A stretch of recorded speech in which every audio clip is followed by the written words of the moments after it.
This is probably one of the most disturbing celebrity crime cases that we've heard about all year. So far as we know, a rising music star named David had a secret relationship with a very, very young girl named Celeste. And there's a whole timeline that prosecutors have unraveled that ended in something very terrible. In Los Angeles, prosecutors have laid out a pretty detailed and deeply disturbing case about the singer David, his real name being Anthony David Burke. And now he's facing charges including first-degree murder, continuous sexual abuse of a minor, and mutilation of human remains, which he has all pleaded not guilty to. And his defense people has tooth and nail decided that they were going to defend him for some fucking reason. I don't know why. They've insisted that he was innocent, even though it seems like all of the evidence that we've seen so far is definitely pointing to the complete opposite of that. And so far, everything that's come out about this case so far in the timeline that has been presented has been pretty chilling to say the least, but it doesn't really stop there. According to the court documents and everything that's been released, I even noticed in the articles that I was reading that her age kept jumping around quite a bit, but the victim that was 14-year-old Celeste Rivas Hernandez had allegedly been involved with Burke for years. But prosecutors are now saying that instead of their relationship beginning when she was just 13, while he was already an adult, investigators are believing that the two may have first met when she was only 11 years old. It was already terrible, it was already disgusting, but it just gets worse and worse and worse with every single detail that comes out, it seems like. The text messages between David and Celeste as well paint a pretty terrible and troubling picture.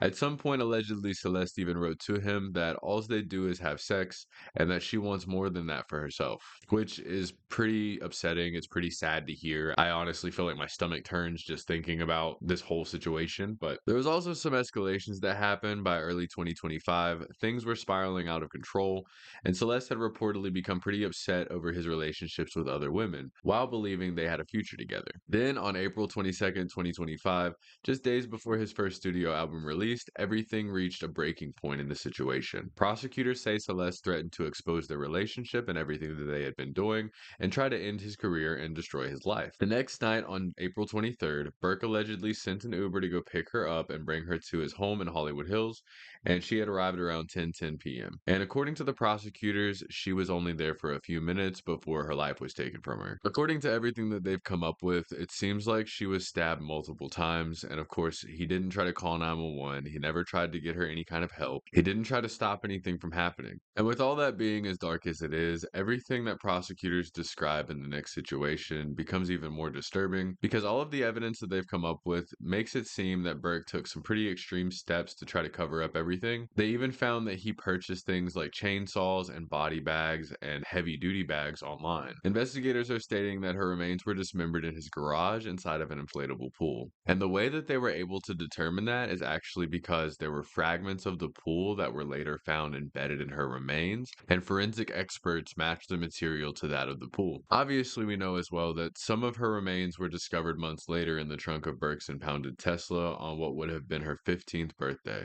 Authorities say that her family had reported her missing multiple times since 2024, and when questioned earlier, Burke allegedly told investigators that he barely even knew her and didn't know anything about her age. But obviously, with their history, David has left a pretty big digital footprint. There's text messages and photos that paint a big timeline and let everybody see what actually happened. And of course, as we talked about in the last video, Burke was then arrested on April 2026. He pled not guilty, and everybody defending him has also stated that the evidence would show that he is not guilty and had nothing to do with Celeste's death, with his attorney even saying that the whole entire case was one-sided and based on unreliable evidence, continuing to insist that he had nothing to do with her death. And obviously, there's still a whole lot more that we don't know about this case. There's so many things that are still unfolding and things that they're trying to uncover. And like many high profile cases, what's presented in the court is going to ultimately decide the outcome. So they're determining all the evidence and they're bringing it to court and they're trying to see what can be done about the situation and what the truth is. But truly, the worst side of everything to do with the situation is the fact that the loss is permanent for Celeste's family. And all we can really do is hope that they get justice. And they have asked for privacy at this time to process everything that's coming to light. But hopefully, the evidence that's presented will get them justice that they seek. And obviously, with developments in this story, we may get to understand better what actually happened in the situation. But truthfully, nothing is ever going to bring Celeste back to her family. And that's the true evil that's happened with David and what he did. As I said, guys, this is still a developing story. So I'm going to try to keep you guys updated as more information comes out. But for right now, that's all the information that we have about the situation. If you guys want more breakdowns like this about crime cases and things going on in our world, let me know. Make sure you guys subscribe and like the videos as well. Support my channel so I can keep up with what I'm doing. And let me know in the comments what you guys think about everything with this case. And I will see you guys in the next video.